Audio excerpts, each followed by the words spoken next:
কখনো কি এমন হয়েছে পাশে কেউ নেই, অথচ কেউ যেন আপনার কানে কানে কিছু বলে গেল? কখনো কি মনে হয়েছে সামনের মানুষটা মুখ দিয়ে একটা বলছে, কিন্তু ভেতরে ভেতরে অন্যটা ভাবছে? এখন সবচেয়ে চমকানো তথ্যটা বলি। প্রাচীন তন্ত্রগ্রন্থ বলছে, কর্ণপিশাচিনীর সাধনা যদি একবার সফল হয়, তাহলে তিনি সাধকের কাছ থেকে আর কোনোদিন যান না, সারা জীবন মৃত্যুর আগে পর্যন্ত।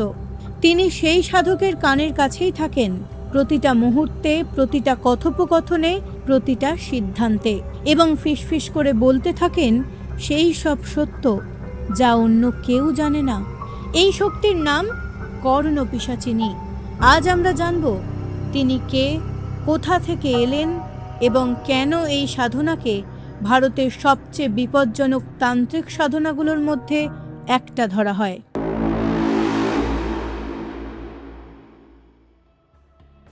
প্রথমে জানা দরকার পিশাচ আসলে কারা। হিন্দু পুরাণ এবং অথর্ববেদে পিশাচদের কথা স্পষ্টভাবে উল্লেখ আছে।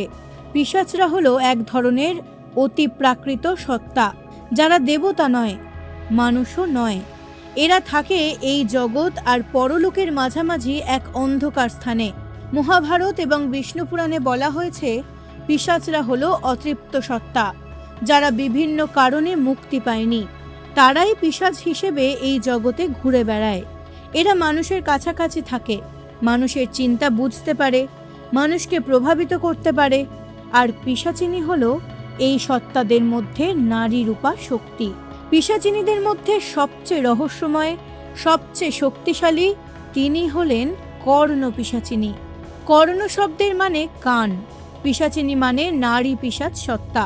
অর্থাৎ কর্ণপিশাচিনী হলেন সেই অতি প্রাকৃত শক্তি, যিনি সাধকের কানের কাছে এসে ফিসফিস করে বলে দেন এমন সব সত্য যা সাধারণ মানুষ কোনোদিন জানতে পারে না। তন্ত্রশাস্ত্র অনুযায়ী তিনি শুধু একটি ভয়ের সত্তা নন, তিনি একজন শক্তিশালী দেবীতুল্য সত্তা, যাকে সঠিকভাবে সাধনা করে তুষ্ট করতে পারলে তিনি সাধকের পাশে থাকেন এবং বলে দেন মানুষের মনের গোপন কথা, লুকানো রহস্য, অদৃশ্য সত্য এবং ভবিষ্যতের ইঙ্গিত। কিন্তু এখানেই শাস্ত্র একটি গুরুত্বপূর্ণ কথা বলে। কর্ণপিশাচিনীর সাধনা বামাচারী তন্ত্রের অন্তর্গত। এটি অত্যন্ত কঠিন এবং বিপজ্জনক সাধনা পথ। যোগ্য গুরুর নির্দেশ ছাড়া এই পথে হাঁটা মানে নিজেই নিজের বিনাশ ডেকে আনা। তন্ত্রগ্রন্থে বলা হয়েছে, পিশাচ শক্তি হলো দ্বিধারী তরবারির মতো, সঠিকভাবে পরিচালনা করতে পারলে সে শক্তি দেয়, একটুও ভুল হলে সেই শক্তি সাধকের নিজের উপরেই আছড়ে পড়ে। এবং সবচেয়ে গুরুত্বপূর্ণ কথা, শাস্ত্র বলছে এই সিদ্ধি কখনো স্বার্থপর বা অসৎ উদ্দেশ্যে ব্যবহার করা উচিত নয়। যে সাধক এই শক্তিকে অন্যের ক্ষতির জন্য ব্যবহার করেছে, ইতিহাস বলছে তার পরিণতি কখনো ভালো হয়নি।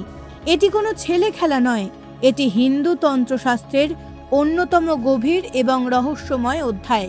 বাংলা কিন্তু এই তান্ত্রিক জ্ঞানের অন্যতম প্রধান কেন্দ্র। শাক্ত এবং তান্ত্রিক সাধনা বাংলার মাটিতে হাজার বছর ধরে চলে আসছে।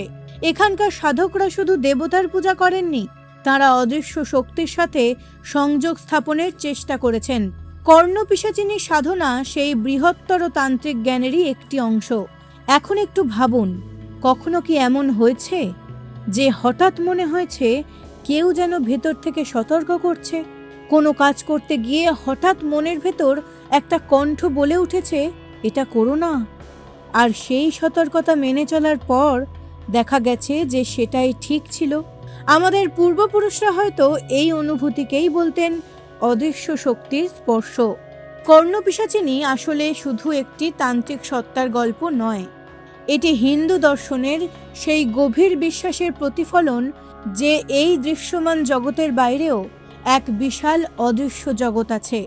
আপনাদের কাছে একটাই প্রশ্ন, আপনি কি কখনো এমন কোনো অভিজ্ঞতার কথা শুনেছেন যা নিজে অনুভব করেছেন, যেখানে মনে হয়েছে কেউ অদৃশ্যভাবে আপনাকে গাইড করছে?